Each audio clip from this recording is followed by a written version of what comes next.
Word First Radio.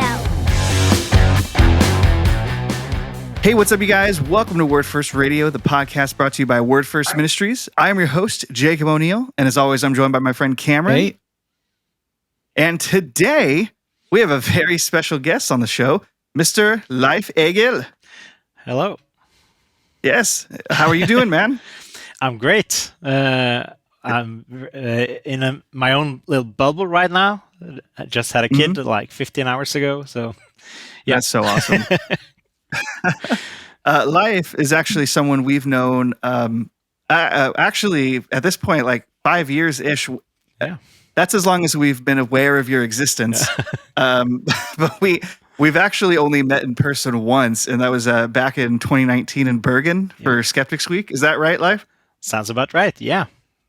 Yeah, you were one of the speakers at Skeptics Week, right? In one of the events in the evening. Yes. Do you remember what that topic was by any chance? Faith and science, I believe. Okay, yeah. Really, really cool. Yeah. So for our listeners at home, since we know all about you, go ahead and just introduce yourself to them. Tell us a little bit about who you are. Yeah. So my name is properly pronounced Leif Egil Reve, but I rarely use, or I sometimes use the middle name. So it's more about what other people are used to using. So when I meet a bunch of new people who only need to learn my name, I use both. But if they're learning a whole bunch of names, I only use one.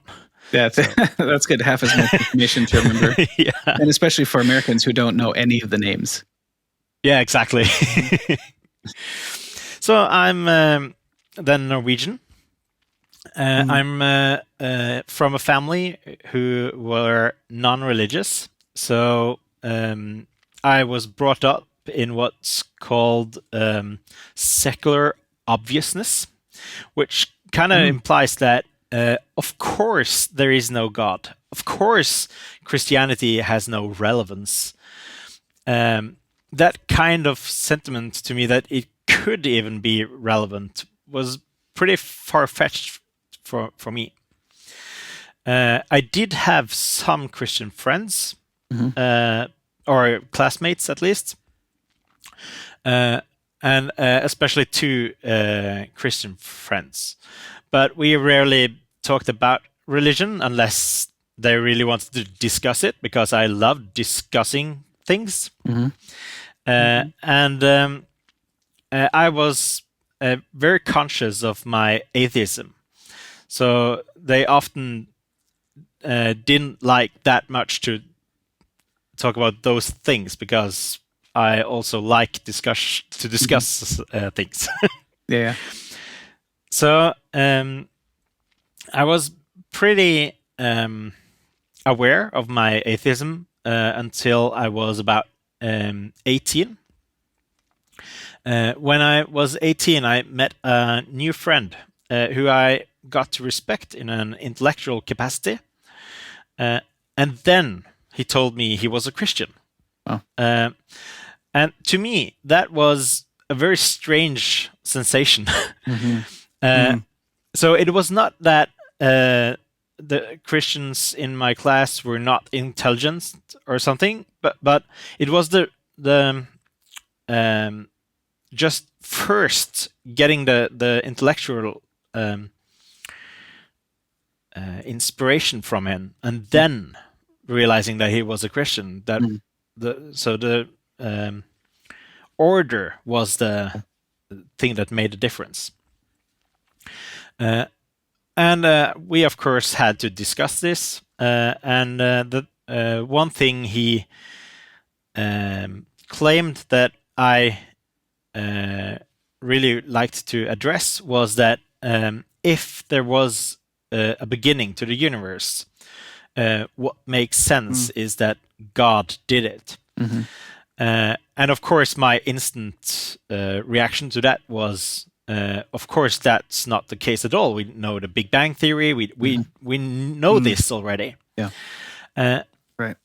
And to me, when he First, he explained. Well, he also believed in Big Bang, so that's not the question we were asking. Yeah. It was Yeah, more, sure. more like Right. when if Big Bang is a thing, that seems to indicate that what we know about the physical world has a beginning, and that beginning seems to need a cause. Yeah. And for those who know apologetics and all, they will probably think that we talked about the Kalam cosmological argument, but we did not. We just discussed this case of the universe having a beginning. Yeah. So we actually formulated my own or our own argument, which I since wrote a master thesis in philosophy about. Which Very cool. is very shortly just like this. Something must have been the first thing that ever was. That first thing is either nothing, something physical, or something non-physical. It's not nothing. It's not something physical. Therefore, it's not something non-physical. This non-physical has the qualities we normally resemble to God. So that argument took me way longer to Right. grasp than just presenting it like that. Sure. But Sure. at least we agreed that this seemed to be what needed to be true for this beginning to actually point to God. So I spent the next about 3 or 4 months discussing this with, or reading everything I got in my hands on the beginning of the universe. Trying, of course, to show my friend how we didn't know enough science, and realizing that, of course, I learned new stuff, but I didn't learn anything that principally challenged the physicality of, or that the physical had a beginning. Right. And when I weighed the alternatives against each other, the God hypothesis carried much more weight than, for instance, a multiverse or a cyclic universe or something. So at that point, I became a deist.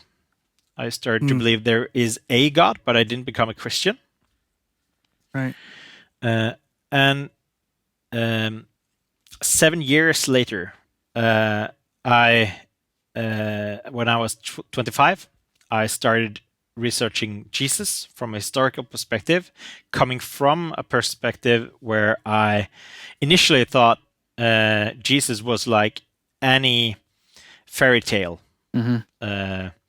So I would say that also shows how little I really had done serious research to it. Yeah. But at least that was where I came from. And also here, going through very much reading material, I ended up thinking that the most sensible thing in light of the evidence we have is to say that Jesus Christ rose from the dead. Wow. Which obviously made me a Christian. Yes. Wow. Yeah. Yeah. Thank you so much for all of that. And, I'm so tempted to actually just make this an episode on cosmological arguments now. But I won't. But next time we'll have to have you on. Thank you so much for sharing all of that.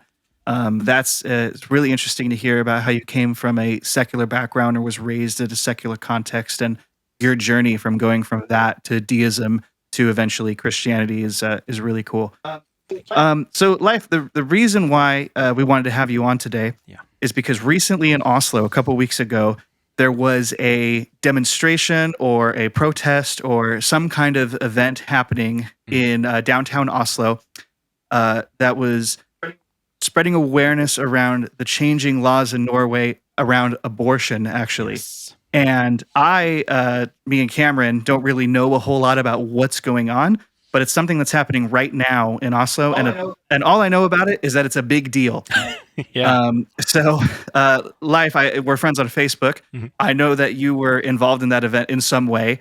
And so I reached out to you and said, Leif, I need you to help me out and tell me what's been going on. So what is happening right now in Norway with the abortion laws? Yeah. So first, I would like to clarify that I had personally, the only thing I had to do with that event was inviting people I knew probably could. Yeah. So I didn't have anything specifically with that to do. Okay. But right now, the laws in Norway are that you can have an abortion up to 12 weeks without any justification. You can is self-elected. And from 12 weeks until 24 weeks, you have to go through. It's not a trial, but it's something similar. It's a kind of, there's some judges here, but they're ethicists and they're experts on this area. So like a review or a panel. Yeah, exactly. Okay. Review panel. Wow. Yeah. And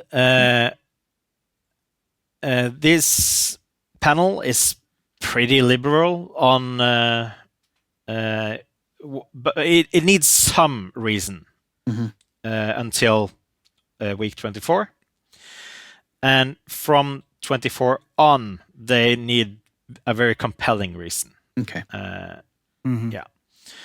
So they're kind of liberal until week 24, and after that, they're pretty conservative. Okay. And what is up right now is that they want to change these laws. They want to make it freely elective up to week 18, which is the main suggestion. That is to change it up to 18, but there are others on hand. There's someone who has said week 20, 24. I don't think anyone has even suggested going beyond 24 freely. So at least in Norway, that is still a very controversial position to even think of. Right. Yeah. So at least right now, it has been up like 3 years ago, but then it was mostly a political thing. But now it has also been they have done a proper research in beforehand, so it's more probable that it may change some laws this time around. Yeah. Okay. Yeah. So they're looking, the main one, or at least the one that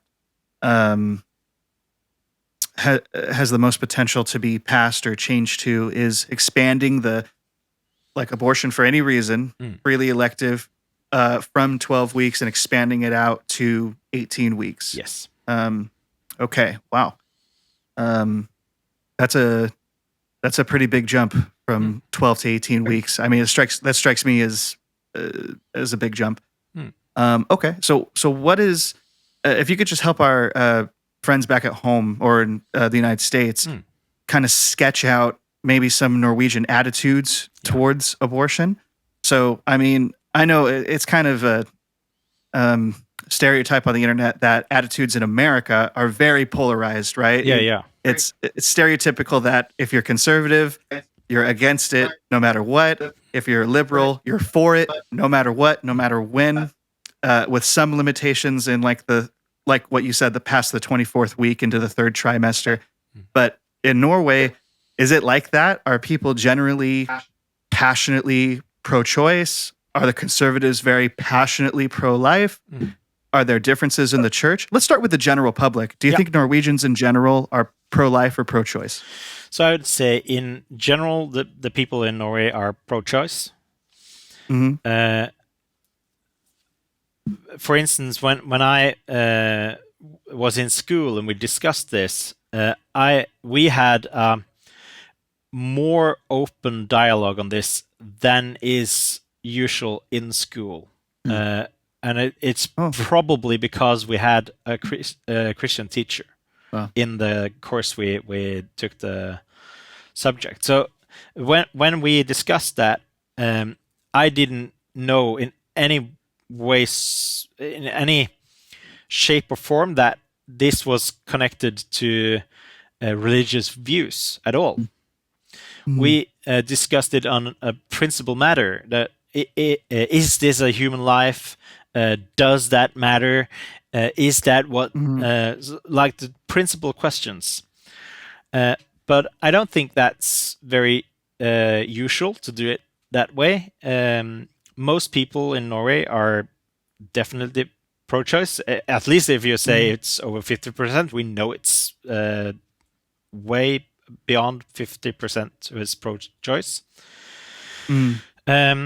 And in terms of the political landscape, we have many parties to vote on, and there's only 2 parties who are actively saying they are pro-life.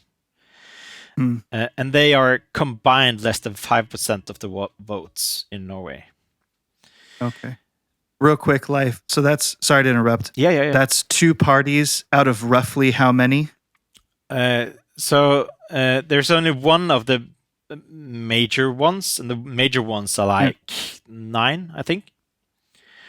Okay, gotcha. And then we have one very small, and there's heaps of smalls. I don't know how many. Okay. Yeah. So one large one is 4.5%, 5%, and the small one is less than 1%. Wow. Okay. Yeah. And so that helps. Forgive me. Did you have something else you wanted to continue on? So one of the things that at least that shows is that very few vote by the pro-life issue. If it is more than 5% of Norwegians that are clearly pro-life. And that was one of the things that really surprised me now with this the evaluation of the law that is coming. The evaluation laid grounds that empirical grounds, so they had support for their view, is that almost 25% of Norwegians are pro-life. So the by far most usual position is it's okay until 12 weeks at least. And almost 25% was saying that no, we don't want any abortion for any reason. And, okay, wow. And to me, that was shockingly high. I would never have expected that just being in Norway. No one talks about it. That strikes me as high. Incredibly high. Yeah. So at the very least, we know that it's not an issue people vote over. Because if they did, the pro-life parties would have been way higher. Yeah. So while it seems to be an issue that people still have opinions about, and opinions going in pro-life direction, or at least a considerable part has a pro-life direction on their opinions. It is not a live issue in the politics in any capacity, at least the pro-life case. So the way it's getting alive now is that they want to push from 12 to 18 weeks. But that was also in the report, they said that the majority do not support until 18 weeks, but they suggested it anyway. Anyways. Wow. Cam, I want to get your thoughts on that. Sure. Because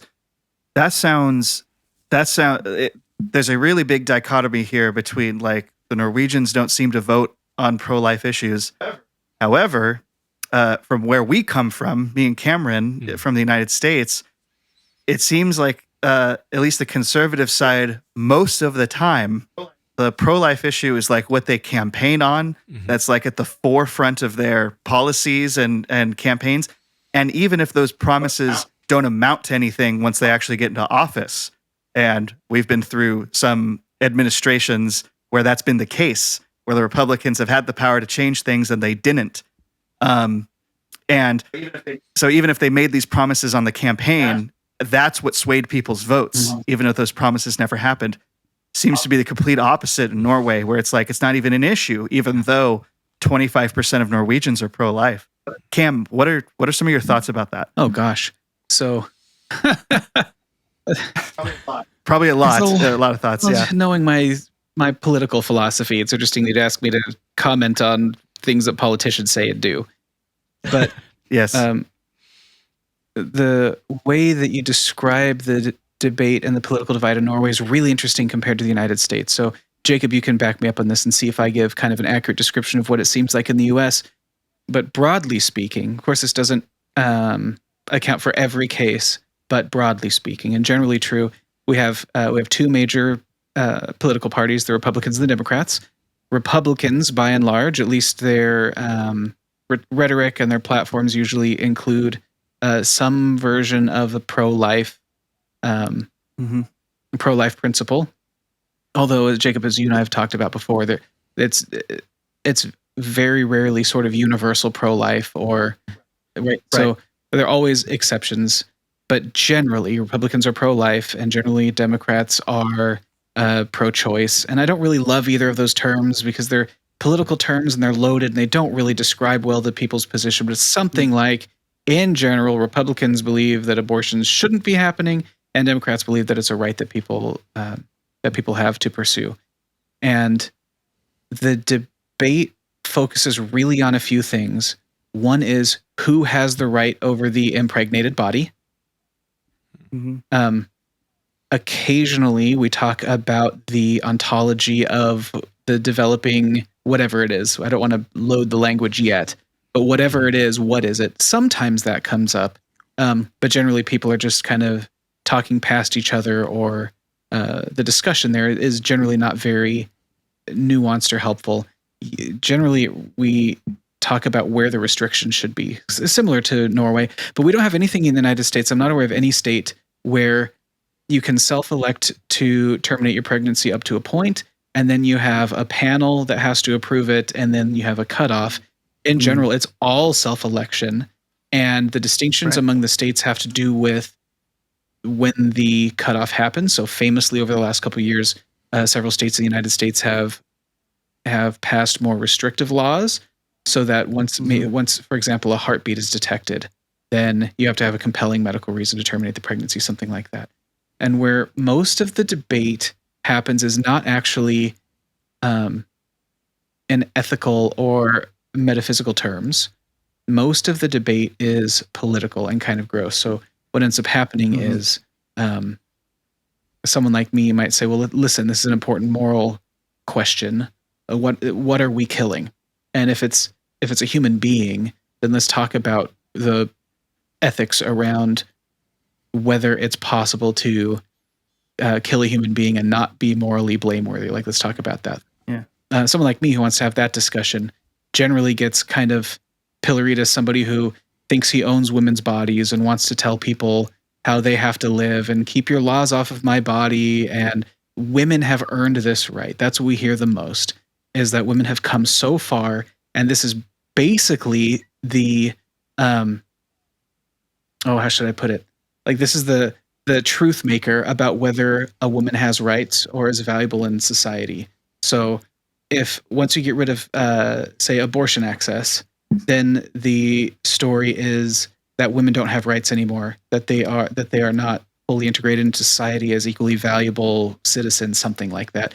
But the discussion tends to be around what rights do women have? Are they as valuable as men? Do they have the same types and kinds and equal sorts of rights in society? That's on the one hand.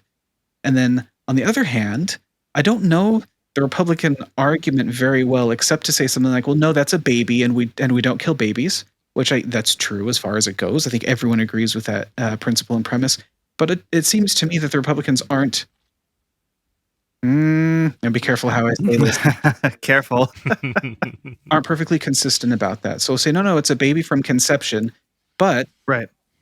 Abortion should be allowed in certain, there should be certain moral exceptions. So if the Republicans are calling it baby, they say that if the baby was conceived by an act of incest or an act of rape or sexual violence, then that's a legitimate reason to terminate the pregnancy. At that point, they'll say terminate the pregnancy, not kill the baby. Mm-hmm. And generally will allow for an argument about how, from the time of conception to what point is abortion not just elective, well, I guess elective, but allowable. Like I said, I'm not aware of any place in the United States where we have like a panel that has to approve the procedure. It's all the so-called patient who makes that decision. Yeah. Me either. I don't know of any. Yeah, so different states, the United States is kind of weird compared to the rest of the world, but different states have different rules. And recently and famously, the United States Supreme Court said that that's a decision that states can make. There is no national guarantee for abortion access in the United States anymore.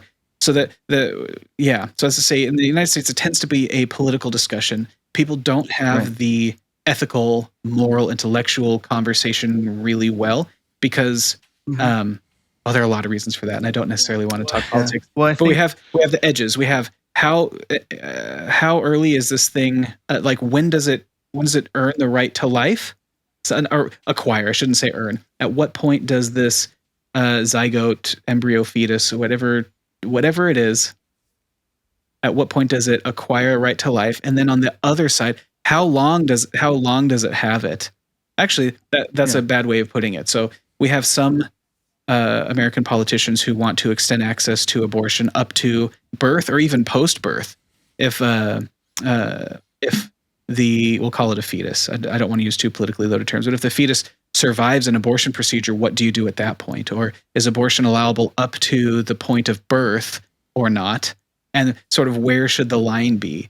And I've spoken too much, but I think that at least that's the contours of the American conversation, I think. Right. And I mean, so it's just interesting to see that dichotomy, if you will, so the words pro-choice and pro-life in America are, depending on whether or not you're one or the other, it could cost you tens of millions of votes. Yeah. It literally could. It seems to be at the forefront of the political conversation, regardless of what actual policies get changed or passed. Yeah, I think that. But it wins votes. Yeah, I forgot to mention that. Thank you, Jacob. So I think that if a Democrat was running and said that they were pro-life, that person would never be elected. Yeah, that's completely out of step with that political party. Republicans, I'm not sure. I think they generally campaign as pro-life candidates, but we do have in the United States what we call single issue voters, and for a lot of people, abortion is the single issue. So I have conservative friends who see the number of abortions happening in the United States. They're horrified by it. They morally they categorize it as murdering babies, which when put in those terms, of most people would agree that that's a moral atrocity. And so they see that as a very undesirable thing. And so everything else kind of like how much money we spend on stuff, how many taxes are taken, like everything else is less important than if this really is baby murder. And there's so much of it happening in the United States that everything else is a lower priority politically. Yeah, and so speaking of those single issue voters, who tends to be single issue voters where we're from on the issue of abortion are actually evangelical Christians. It's not a criticism; it's just an observation. I think that's true. Cam can back me up if he agrees. But in Norway, Leif, how about you help us get a broader a more accurate sketch of what's going on? Are Christians generally the ones who are more pro-life than pro-choice? I mean, I know that not 25% of Norwegians are Christian. I know the numbers are generally lower than that. As far as Bible-believing, Apostles' Creed affirming Christians. But so in the churches that you've been to, in the Christian communities that you've seen, are they generally more pro-life, or is there like a mix of views among Norwegian Christians, in your estimation? So I run an apologetics group on Facebook that has more than 4,000 members. So they're somewhat representative for Christians. You have to be a Christian to get in, and there's basically only Norwegians there. And me. I think, I think you are. So I was going to say, can you send me an invite? Yeah. It's only for Norwegians, man. They know right away. I get slide in.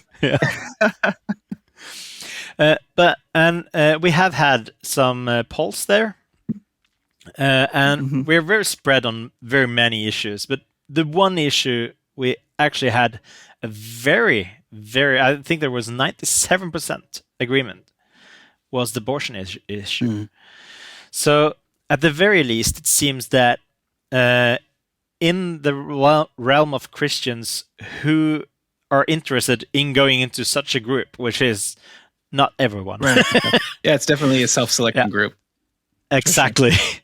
So at least in that manner, very, very high percentage is pro-life. Okay, wow. And I do think also that if you look at polls on who calls themselves Christians, in Norway, you will approach like 20%. So at least that. Okay. So what I would not say is that is full-blown evangelical Christians, like. Sure. But at least people who says yes, I'm a Christian on a questionnaire. Gotcha. So to me, I suspect that there is, so those numbers are at least in the realms of each other. So I suspect there is a higher correlation than I probably thought before I knew of that number. I speak a lot in churches, so my general impression is that when I speak and that becomes an issue, which it rarely does really, but when it does, the Christians around me seem to be pretty confident that everyone here agrees that one should not be for abortion. So at least that indicates that people who comes to apologetics meetings also are the kind of group that kind of assumes everyone around are pro-life. Gotcha. Okay, no, that's very helpful. Thank you for that. I didn't know, and I didn't know about that 20% statistic. So that definitely does help. I would probably be willing to bet a good amount that there's a correlation there. Absolutely. Yes. Go ahead. So I wouldn't blame you for not knowing the 20%. There's two factors to that. Most young people. So in the young people category, it's way fewer. So the people you meet are probably mostly in the category where it's very much fewer. So, gotcha. Yeah. Okay. Yeah. Very, very cool.